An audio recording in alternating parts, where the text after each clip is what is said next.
ಇವತ್ತು ನಾವಿರೋದು ದಕ್ಷಿಣ ಕಾಶಿ ಕ್ಷೇತ್ರ ಅಂತರಗಂಗೆನಲ್ಲಿದ್ದೀವಿ, ಕೋಲಾರದಲ್ಲಿ. ಸೊ ಇಲ್ಲಿ ಒಬ್ಬ ದಾನಿಗಳು ಕೋತಿಗಳಿಗೆ ಪ್ರತಿನಿತ್ಯ ಇಲ್ಲಿ ಬೇಸಿಗೆನಲ್ಲಿ ಆಹಾರ ಅಭಾವದಿಂದ ಪಾಪ ಅವು ಇದಾಗಿದ್ದಾವೆ. ಅದರಿಂದ ಇಲ್ಲಿಂದ ಒಬ್ಬ ದಾನಿಗಳು ದಿನನಿತ್ಯ ಪಾಪ ಅವ್ರ ಕೈಲಾದಂತ ಒಂದು ಸಹಾಯ ಮಾಡಿ ಏನೋ ಒಂದು ಹಣ್ಣಾಗ್ಬೋದು, ತರಕಾರಿ ಆಗ್ಬೋದು ತಂದಾಗ್ತಾ ಇದ್ದಾರೆ. ಇವರು ತುಂಬಾ ದಿವಸಗಳಿಂದ ತಂದಾಗ್ತಾ ಇದ್ದಾರೆ ಅಂತ ಹೇಳ್ತಾ ಇದ್ದಾರೆ. ಅಣ್ಣ ಹೇಳೋಣ ಯಾವ ರೀತಿ ಅಂದ್ರೆ ನಾವು ಡೈಲಿ ನೋಡಿ ಈ ತರ ಕೋಟಿಗಳಿಗೆ ಡೈಲಿ ಒಂದು 12 ಮೂಟೆ ಹಾಕ್ತೀವಿ. ಡೈಲಿ 12 ಮೂಟೆ ಹಾಕ್ಬಿಡ್ತೀವಿ. ಈಗ ಡೈಲಿ ಮಾರ್ಕೆಟ್ನಿಂದ ಬರುತ್ತೆ, ಧನ್ಯ ಹಂಗೆ ತಂದು ಕೊಡ್ತಾರೆ. ನೋಡಿ ಪಾಪ ಪ್ರಾಣಿ ಹಂಗೆ ತಿಂದು ತಂದು ಆ ಪ್ರಾಣಿ ನೋಡಿ ನೀವೇ ನೋಡ್ರಿ, ಆರಾಮಾಗಿ ತಿನ್ನುತ್ತಾ ಇಲ್ಲ. ಯಾರೋ ಒಬ್ರು ಅವ್ರ ಕೈಯ ಸಹಾಯ ಮಾಡಿದ್ರೆ ಇನ್ನೂ ಉತ್ತಮ, ಇನ್ನೂ ಒಳ್ಳೇದಾಗುತ್ತೆ ಹೊರತು ಕೆಟ್ಟದಂತೂ ಬೇಡ.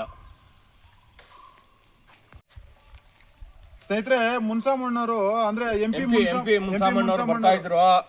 ಅವರು ಈ ತರ ಕಲ್ಲಂಗಡಿ ಹಣ್ಣಾಗ್ಲಿ, ಬಾಳೆಹಣ್ಣಾಗ್ಲಿ, ಹಣ್ಣುಗಳಾಗ್ಲಿ ಎಲ್ಲ ಪಾಪ ತಂದು ಕೊಡೋರು, ತಂದು ಹಾಕ್ಬಿಟ್ಟು ಹೋಗ್ತಾ ಇದ್ರು. ಈಗ MP ಇರೋರು ಮಲ್ಲೇಶ್ ಬಾಬಣ್ಣವರು ಏನು ಮಾಡಿಲ್ಲ. ಅವ್ರೇನಾದ್ರು ಮಾಡಿ ನೋಡಿ ಏನೋ ಸ್ವಲ್ಪ ಕೆಲಸ ಮಾಡಿರ್ಬೋದು ಅಷ್ಟೇ, ಅಷ್ಟು ಬಿಟ್ರೆ ಇನ್ನೇನು ಮಾಡಲ್ಲ ಮಲ್ಲೇಶ್ ಬಾಬಣ್ಣ ಅವರು. ಅರ್ಥ ಆಯ್ತಾ? ನೋಡಿ ಈಗ ಪ್ರಾಣಿಗೆಲ್ಲ ಏನು ಪಾಪ ಮುನ್ಸಾಮಣ್ಣದಲ್ಲಿ ಅಲ್ಲೆಲ್ಲ ನೀರು, ಅಲ್ಲೆಲ್ಲ ಇದು ಪ್ರಾಣಿ ಈಗ ಎಲ್ಲ ಅನುಕೂಲ ಮಾಡೋರು ಮುನ್ಸಾಮಣ್ಣವರು.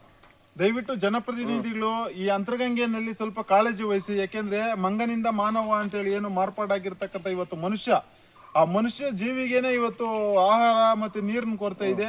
ಪ್ರತಿಯೊಬ್ಬರು ಯಾರು ದಾನಿಗಳಿದಾರೋ ಅವ್ರು ಬಂದು ದಯವಿಟ್ಟು ಇಲ್ಲಿ ಹಣ್ಣು ಆಗ್ಬೋದು, ಹಂಪಲು ಆಗ್ಬೋದು, ತರಕಾರಿ ಆಗ್ಬೋದು ತಂದಾಕಿ.